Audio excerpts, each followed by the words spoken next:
근데 젤렌스키 대통령이랑 얼마 전에 몇 달 전에 공개적으로 싸우는 장면이 저는 사실 그런 장면을 정상회담에서 처음 봤거든요. 저도 처음 봤습니다. 지난 2월 말에 진행된 미국 우크라이나 정상회담 백악관에서 있었죠. 상당히 보기 힘든 외교적 참사로 기록되지 않을까 싶습니다.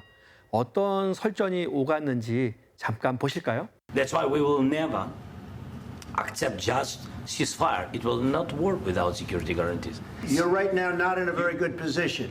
You've allowed yourself to be in a very bad position. I think it's disrespectful for you to come into the Oval Office and try to litigate this in front of the American media. You don't have the cards right now. With us, you start having not playing- cards. You don't. I'm very Yeah, you're playing serious, cards. Mr. President. You're I'm playing very cards. serious. You're gambling I'm the with the president lives in of war. millions. 아, 완전 가시방석이네. 정말. 바로 할 말만 하고. 뭐 저 사실 뭐 옷 입는 것부터 정장 입지 않는다고 이거 가지고도 굉장히 말이 많았잖아요. 개인적으로 많이 민망했어요. 그냥 기자님이 옷까지 지적해가지고 왜 그따위로 입고 갖고 가는 옷냐? Why don't you wear a suit? You're the highest level in this country's office, and you refuse to wear a suit. Just want to see if you do you own a suit? You have problems. 백악관 오면 손님이 이렇게 잘 해드려야 되는데 좀 뻘쭘했어요. 사실 백악관에서 요구한 드레스 코드는 양복이었습니다. 아, 요구했어요? 네, 그렇게 알려져 있습니다. 아. 네, 그런데 젤렌스키 대통령이 전쟁이 시작된 이후부터 저 특유의 저 복장을 한다는 거는 모든 사람이 다 알고 있습니다. 네. 그러니까 저 옷은요 전쟁 중이라는 것을 의미합니다. 아, 까만. 근데 백악관에서 양복을 요구한 것은요 이제 전쟁이 아닌 협상으로 들어간다라는 것을 보여주라는 의미였다고 상징성이 있군요. 예, 합니다. 동상이몽 상황이라는 게 옷에서도 느껴져요. 네, 드레스 코드에서도 나타난 것이죠. 그럼 뭐 옷은 그렇다 치고 젤렌스키 대통령 발언에 크게 뭐 문제 뭐 될 건 없어 보이는데 네. 왜 그렇게 화가 났습니까? 그냥 단순한 시청자로서는 이해하기 힘든 상황이었거든요. 그렇죠. 일단 저 자리는 젤렌스키 대통령이 미국이 제안한 광물 개발 협정, 즉 우크라이나를 지원한 대가로 우크라이나에 매장된 히토류 등 자원에 대한 미국의 지분을 보장하는 문서에 서명을 하기 위해서 마련된 거였습니다. 그런데 젤렌스키 대통령은 순순히 서명하기 위해서 가지 않았습니다. 미국과 협상을 하러 갔습니다. 네. 트럼프 대통령은 광물 개발 협정에 서명을 하면 전쟁 끝내는 것을 도와주겠다 이렇게 이야기를 합니다. 하지만 젤렌스키 대통령은 광물 개발 협정에 서명하면 전쟁에서 이길 수 있도록 계속 안보 지원을 해달라 이렇게 이야기합니다. 서로 입장이 다르군요. 네, 서로 광물 개발 협정의 의미를 다르게 해석하고 있는 겁니다. 해달라, 주게 주겠다. 그랬더니 트럼프 대통령은 러시아와 협상을 해야 된다.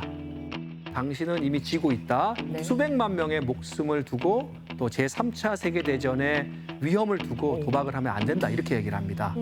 이에 젤렌스키 대통령은 전쟁을 일으킨 푸틴이 대가를 치르지 않은 채 전쟁을 끝낼 수는 없다. 미국이 안전해 보이지만 대서양을 넘어 미국까지 위험에 처하게 할 것이다. 러시아는 그렇게 이제 주장을 합니다.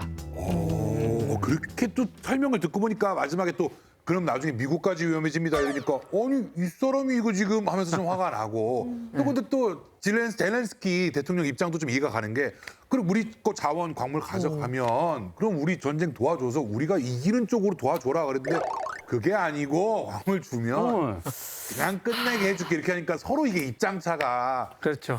이게 또 다르긴 다르네요. 예. 트럼프 대통령은 미국 우선주의를 주장하면서 미국의 이익에 초점을 맞추고 있습니다. 그래서 전쟁이 쓸데없는 자원 낭비라고 보는 거예요. 전쟁을 빨리 끝내고 싶어 합니다. 그래서. 그런데 이를 위해서는 폐색이 짙은 우크라이나보다 승기를 잡고 있는 러시아의 요구 조건을 대폭 수용을 해서 종전하는 것이 훨씬 더 쉽다고 판단하는 겁니다. 그래가지고 러시아랑 협상을 해야 된다고 아까 그 말씀을 하신 거죠? 네. 그리고 그동안 우크라이나에 지원한 비용은 광물 개발 협정을 통해서 회수하려는 거고요. 트럼프 대통령은 비즈니스적인 재능이 뛰어난 사람이잖아요. 네. 그러니까 그런 협정을 내민 것입니다. 완전 비즈니스맨이죠.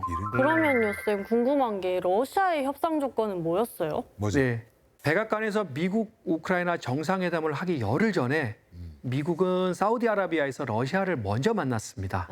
네. 오시는 것이 러시아 우크라이나 전쟁의 종전을 위해서 미러 고위급 회담이 열린 그 모습입니다.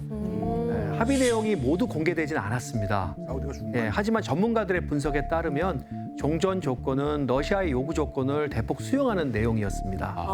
예. 첫 번째는 러시아의 안보 위협을 해소하기 위해서 우크라이나가 나토에 가입하지 않는다. 나토 가입을 포기한다는 것이고요. 두 번째는 이번 전쟁에서 러시아가 점령한 영토를 인정한다. 예, 이렇게 이제 추정이 되고 있습니다. 젤렌스키는 인정하지 않겠다. 그런 뜻이네요. 예, 그렇게 볼 수 있죠. 네.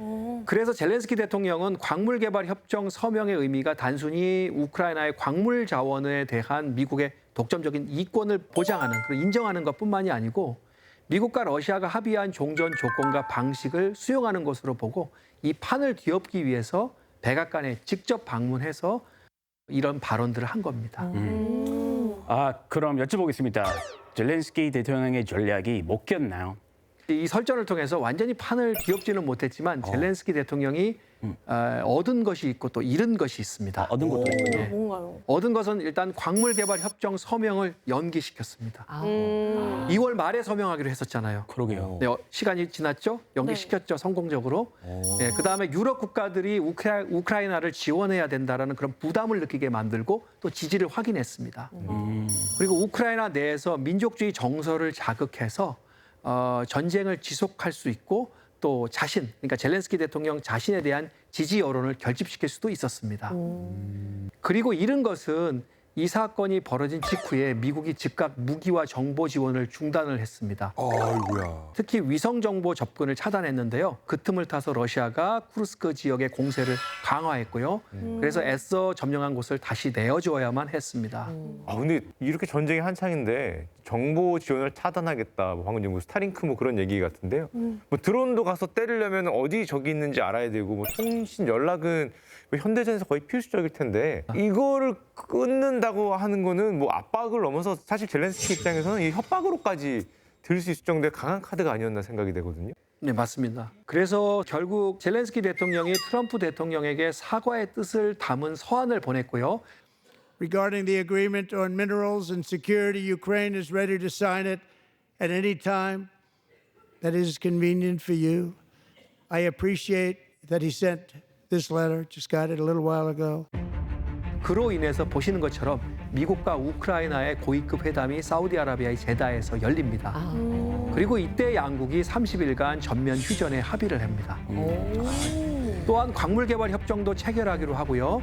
회담 뒤에 공동 성명에는 미국이 우크라이나에 장기적 안보를 제공하는 협상을 즉시 시작한다. 이런 내용도 담았습니다. 그리고 이제 바로 우크라이나의 군사 및 정보 지원을 재개하게 됩니다. 이거 하고 나서. 그렇게 됐구나. 근데 지금 사실 한 번은 러시아에 유리했다가 한 번은 우크라이나에 유리했다가 약간 이렇게 가는 것 같은데 이 안에 러시아가 그러면 거부한 거군요. 맞습니다. 앞서 언급했듯이 미국과 러시아가 합의한 종전 조건과 방식에 이 내용이 부합하지 않았습니다. 러시아의 요구 조건이 반영된 종전 조건을 전제로 하지 않는 휴전은 우크라이나군이 재무장할 수 있는 시간만 벌어준 거라고 본 겁니다. 우크라이나의 나토 가입 포기, 또 러시아가 점령한 영토의 인정이 확인되지도 않았고요. 그리고 미국의 무기나 정보 지원 중단도 전제되지 않은 그런 휴전안이었거든요. 그래서 푸틴 대통령이 3월 13일에 기자회견에서 Сама по себе идея правильная, и мы, безусловно, ее поддерживаем. Но есть вопросы, которые мы должны обсудить, переговорить. Может быть, с президентом Трампом созвониться и вместе с ним пообсуждать. 그렇게 해서 트럼프 대통령과 푸틴 대통령이 90여 분간 통화를 했고요. 일단 30일간 에너지 인프라에 대한 상호 공격을 중단하는 부분 휴전에 합의하게 됩니다. 그리고 이걸 우크라이나도 받아들이게 되죠. 사실 푸틴 대통령은 이 안을 거부할 수도 있었습니다. 만족스럽지 않았거든요. 하지만 이제 그동안 트럼프 행정부가 러시아에 대해서 충분히 선의를 보여줬습니다. 지난 2월에 유엔 안전보장이사회에서 미국의 제안으로 러시아의 침략이라는 표현이 빠진 러시아 우크라이나 전쟁 종전 촉구 결의안이 채택된 바도 있고요. 그다음에 또 미국의 사이버 사령부도 러시아에 대한 사이버 공격 및 정보 작전을 중단을 했습니다. 그래서 부분 휴전에 동의하면서 트럼프 대통령의 체면을 세워준 것이 아닌가. 그리고 이 트럼프 대통령도 전화 통화 이후에 훌륭한 통화였다. And I think we had a great call. It lasted almost 2 hours. talked about a lot of things and toward getting it to peace, and we talked about other things also. 트럼프 대통령도 푸틴 대통령의 체면을 최대한 세워주려고 노력하고 협상의 모멘텀을 잃지 않으려고 합니다.